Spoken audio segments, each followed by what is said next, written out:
The notification on my phone made my stomach drop to the floor. Bank account overdrawn by $4,000.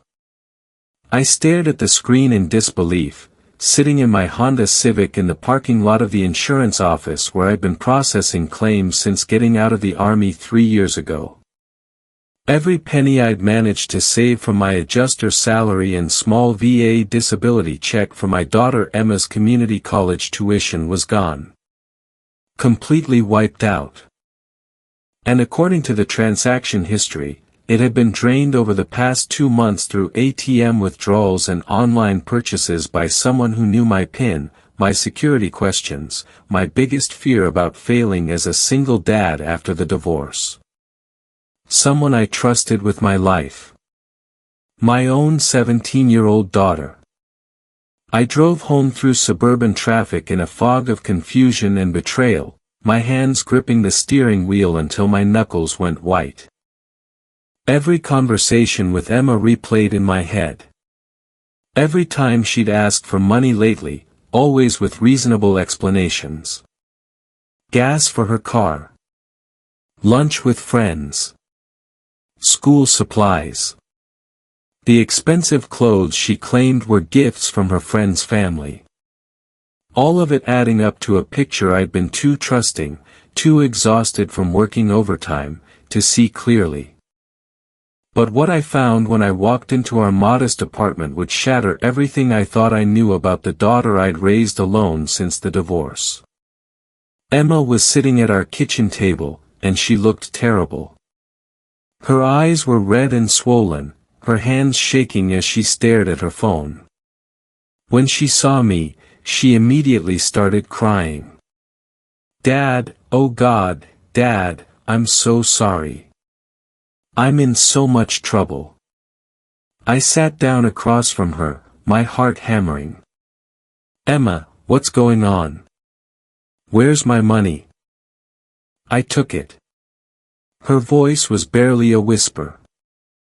"I took all of it, and now they want more, and I don't know what to do." "Who wants more? What are you talking about?" Emma's phone buzzed, and she looked at it with pure terror. "They're coming here tonight. They said if I don't have $5,000 cash, they're going to hurt you." "Who is they?"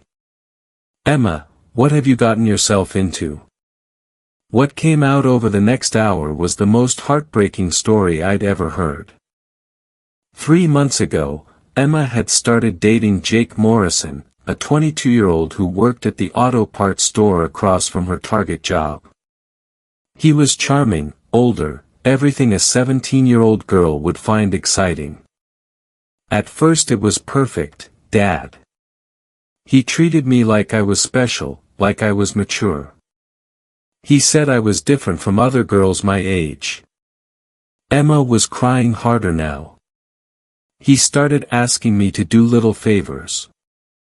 Hold a package for him at work. Let him use my employee discount to buy things. Small stuff. But it wasn't small stuff. No. Emma shook her head. The packages had drugs in them. The employee discount was for returns fraud, they'd return stolen merchandise using fake receipts. But Dad, I didn't know at first. When I found out, I tried to break up with him. Emma showed me the text messages on her phone, and my blood ran cold. Jake Morrison had been systematically threatening her for weeks. Photos of our apartment. Screenshots of my work schedule. Messages describing exactly how he'd hurt me if Emma didn't cooperate. He said if I ever left him or told anyone, he'd plant drugs in your car and call the police. With your record processing disability claims, even a drug charge would destroy your career.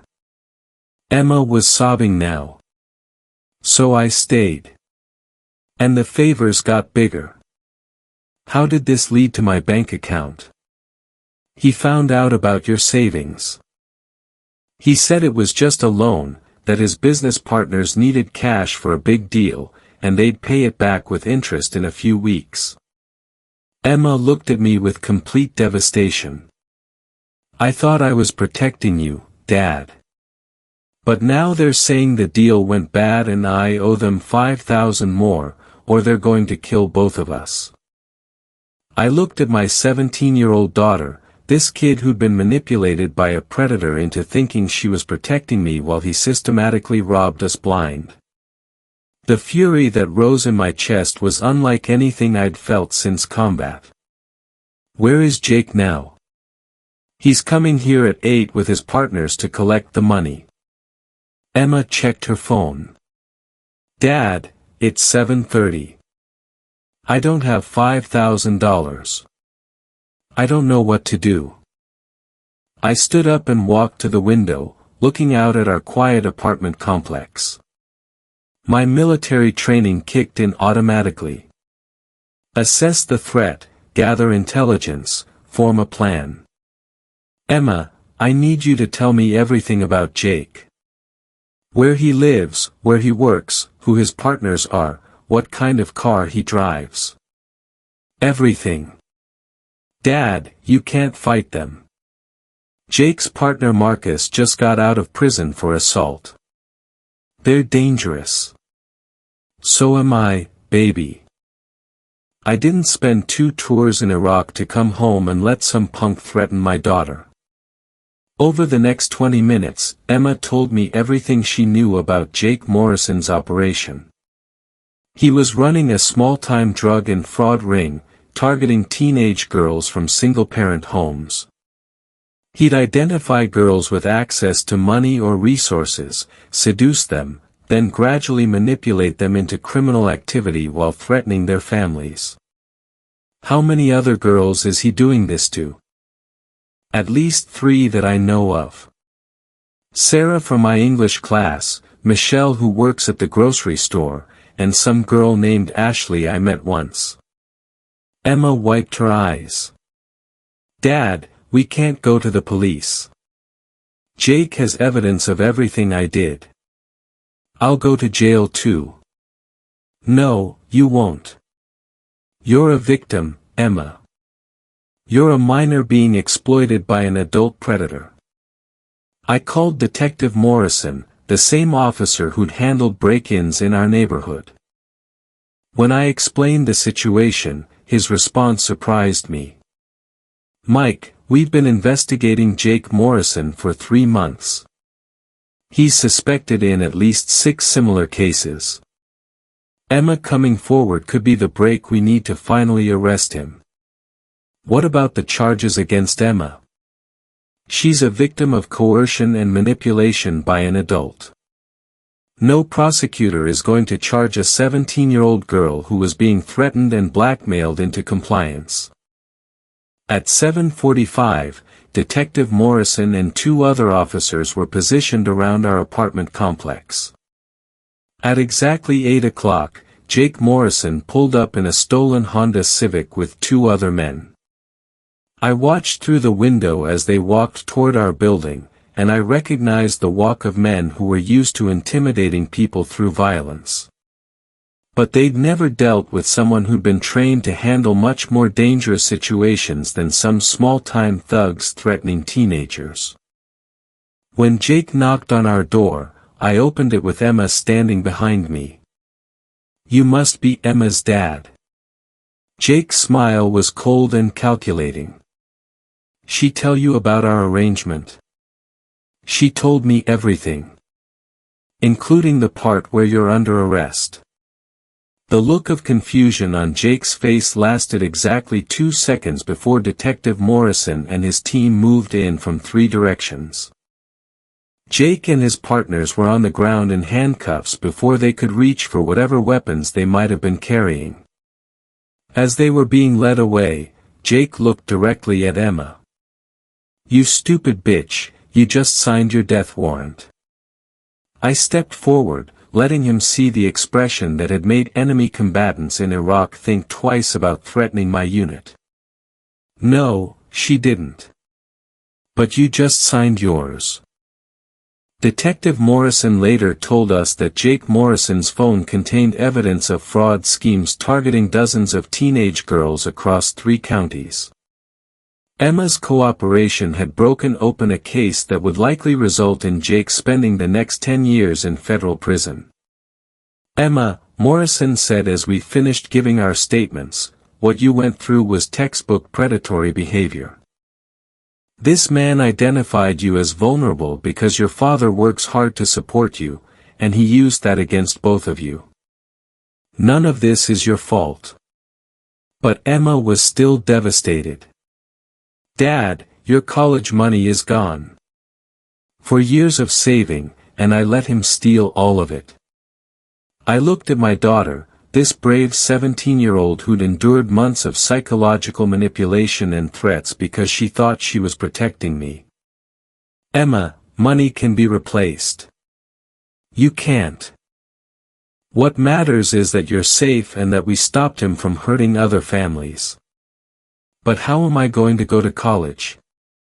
We'll figure it out. Student loans, scholarships, community college first then transfer. There are ways that don't involve trusting criminals with our savings."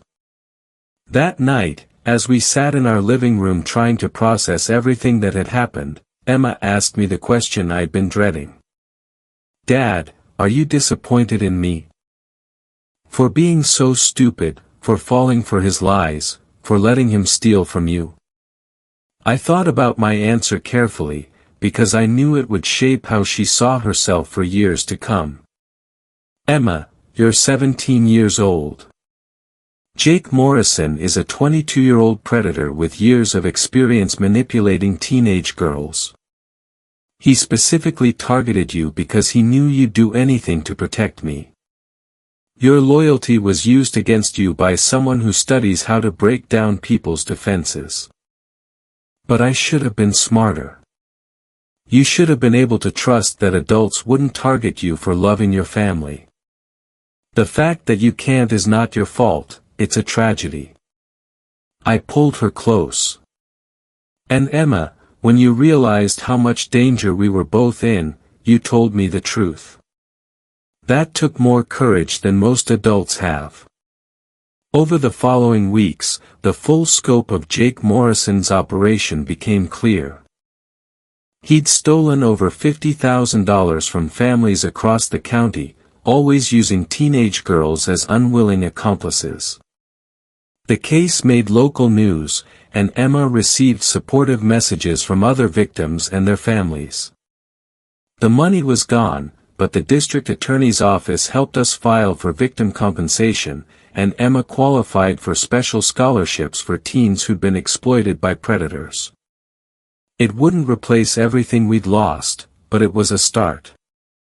Most importantly, Emma started seeing a counselor who specialized in helping teenagers recover from manipulative relationships. Learning about the psychological techniques Jake had used helped her understand that she'd been the victim of calculated predatory behavior, not a willing participant in crime.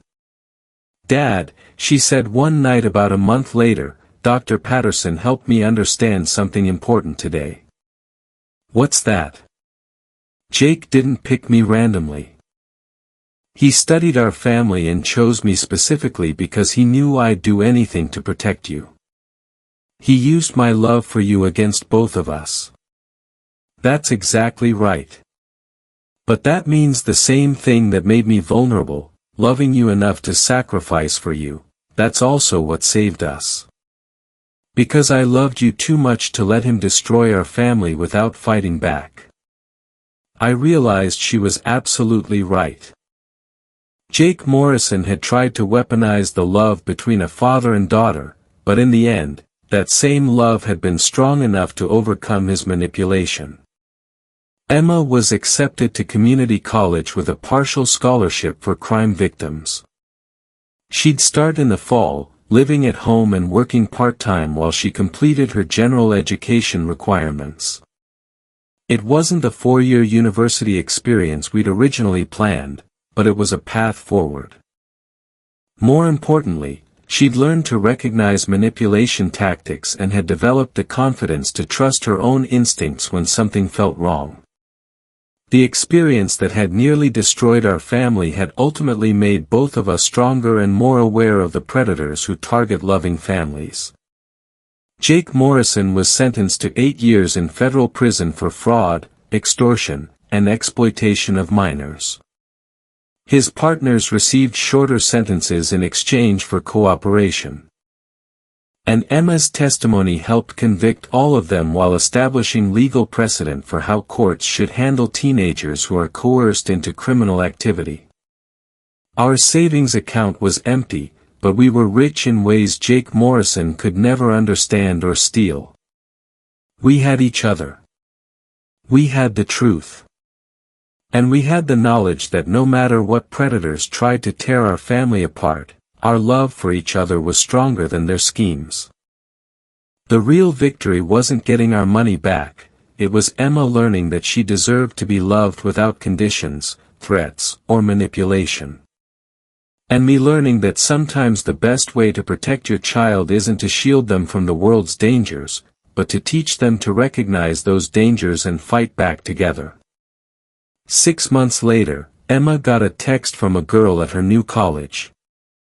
The girl was dating an older man who was asking her to do small favors, and talking about how mature she was compared to other girls her age. Emma forwarded me the conversation, then called the girl directly. "Hi, this is Emma from your sociology class. I think we need to talk. I've been exactly where you are, and I can help you recognize what's really happening before it goes too far." That's when I knew that Jake Morrison's greatest mistake hadn't been targeting our family. It had been creating an enemy who would spend the rest of her life protecting other girls from predators like him. And that made us richer than any college fund ever could.